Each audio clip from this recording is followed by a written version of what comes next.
Hey guys, it's Halcyon here. Welcome to the second part of my Battlefield 1 Meta Guide. Today we'll be covering some more advanced topics than last time. I would consider the information in this video to be for intermediate medics, that is, those who are familiar with the medic's loadout, and those who understand the basics, like where you're supposed to be relative to your team, how to heal and revive, and how to stay out of danger. If you're still a little unsure about any of these topics, I'd recommend going back and watching my first video before continuing on. So you know how to basically play medic, you know what guns to take, you know how to heal and revive your team, yet you still end up walking right by a potential revive or heal, getting snuck up on by enemies, or dying because you went for a dangerous revive that you thought was safe.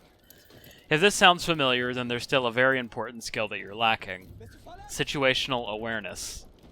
In this guide, I'm going to answer 3 questions. Generally, what is situational awareness? What are the components of it? And how do I improve at it?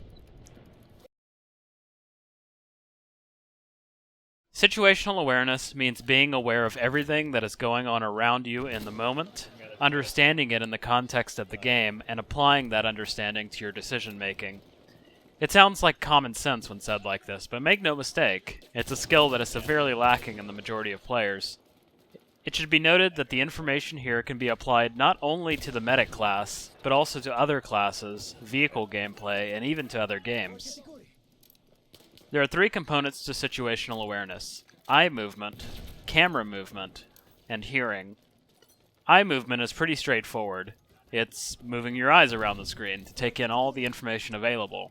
This includes what's happening on the battlefield in front of you, on the minimap, the point list, the squad list, weapon information, and chat, which isn't super important, but it can be useful.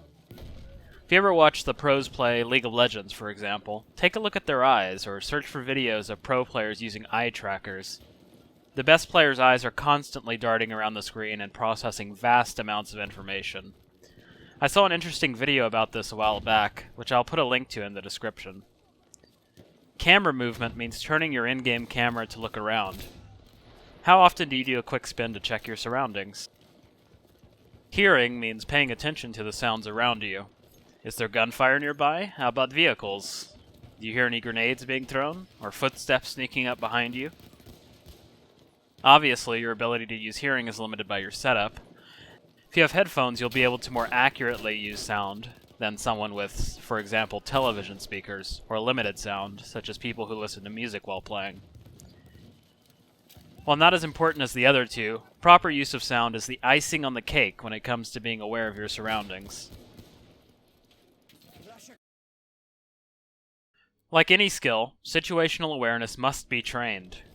You'll have to start off by consciously making an effort to improve, and then over time it'll become unconscious or automatic. Think about some skills you use in your daily life, such as driving, riding a bike, or even something as mundane as washing dishes. To use the example of riding a bike, when you first started off you probably weren't very good at it. You hopped on the bike and had to struggle to maintain your balance while constantly exerting mental and physical effort to avoid falling down, all the while having to pay attention to your pedaling and steering. Over time, you reached a point where this process of maintaining balance while pedaling and steering became automatic. Now you can hop on a bike and get going without a second thought. It's the exact same process for learning situational awareness, only the details are different. I think there's a shit coming. So where to begin? First, you must train yourself to become aware of everything around you. Start off with your eye movement. Play a few games and force yourself to glance around the battlefield every few seconds. Remember to look at the minimap and other UI elements as well. In battles, take a quick glance at your ammo counter. You'll likely suck at first, and it'll feel like you're playing even worse because you keep tearing away your focus from battles. But keep at it.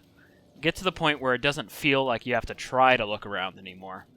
Depending on how good you are at this already, this may take 1 hour or 20 hours, but make sure you get to that point before continuing on. Next, repeat the process, but this time force yourself to do a quick spin every 20 or 30 seconds, and combine it with eye movements to attain complete 360-degree awareness of your surroundings. Again, do this until you feel it has become a habit in your gameplay. It may help to record yourself playing if possible, so that you can track your progress. Once again, repeat the process, but this time with sounds. Force yourself to listen to what sounds are going on around you, even if it means sacrificing some of your visual focus. Going beyond that, try to identify and label each sound. That was a rifle shooting. That was a gas grenade exploding. It amazes me how easy it is to sneak up on snipers, because they don't pay attention to things like gunfire and footsteps nearby. This is probably the most often overlooked aspect of situational awareness.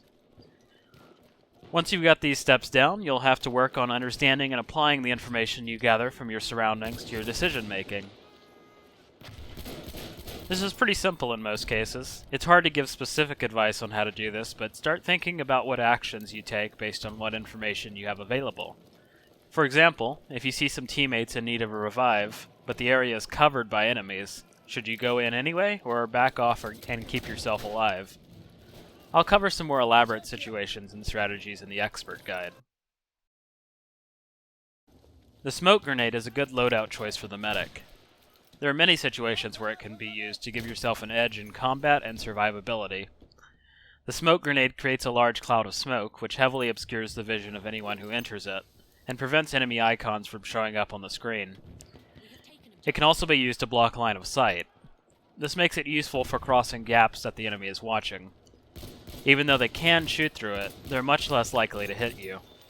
Use it to get you and your teammates through a heavily defended area. Another usage of the smoke grenade, and one which is most relevant to the medic, is tossing one near the body of a teammate who needs a revive, to allow you to get a revive that might otherwise be impossible. A final, although less effective, since you might as well be using gas grenades for this purpose, usage of the smoke grenade is to clear out enemies who are camping buildings. They'll likely want to get out of the building because they're unable to see, but even if they stay, they will at the very least be unable to shoot accurately out of it, and therefore be made irrelevant until the smoke goes away. This can also be somewhat helpful against tanks, but the third-person camera kind of negates this. Playing with a squad is one of the most rewarding ways to play the game, especially as a medic. It's a good idea to always have at least 2 medics in your squad so that one can revive the other if someone goes down. Even just 2 medics working together can have a huge impact on the game, and they can survive for an impressive amount of time, especially if they're communicating with voice chat. It's important to stick behind your squad members and give heals and revives as necessary. Don't be afraid to poke your head out and lay down suppressing fire, but at the same time remember that you're no good to anyone if you're dead. Remember to communicate with your squad. If you don't have a microphone, then go out and get one, because you're gonna need it if you want to be at your best. With good communication, you can keep a defense going for a very long time, such as this example with my squad member who's playing as a sentry. And that concludes the second video of my medic guide. In the next video, we'll take a look at some expert strategies and ways to fine-tune your gameplay in order to improve beyond the intermediate stage. As always, thanks for watching, guys. If you enjoyed this video, please subscribe to my channel for more like it. Halcyon out. Erste Hilfe, greif zu, Mann!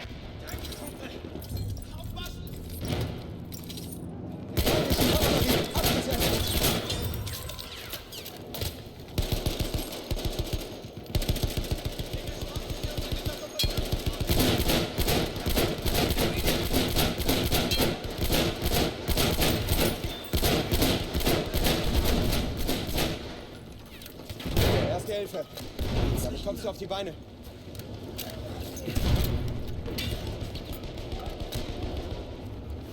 Braucht jemand Erste Hilfe?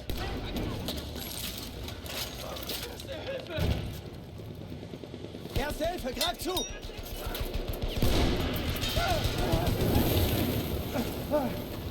Hier, Mann, Erste Hilfe. Ich versorge keine Wunden. Erste Hilfe, nimm schon. We are losing objective Charlie.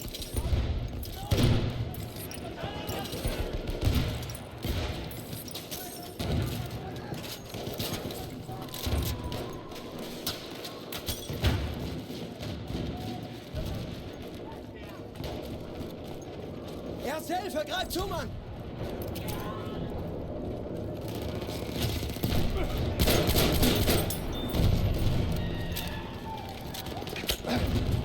Ich krieg dich wieder hin!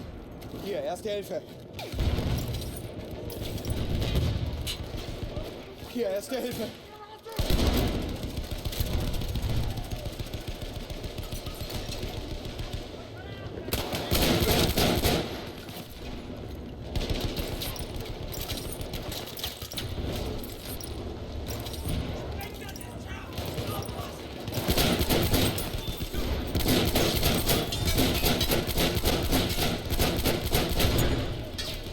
Braucht jemand erste Hilfe?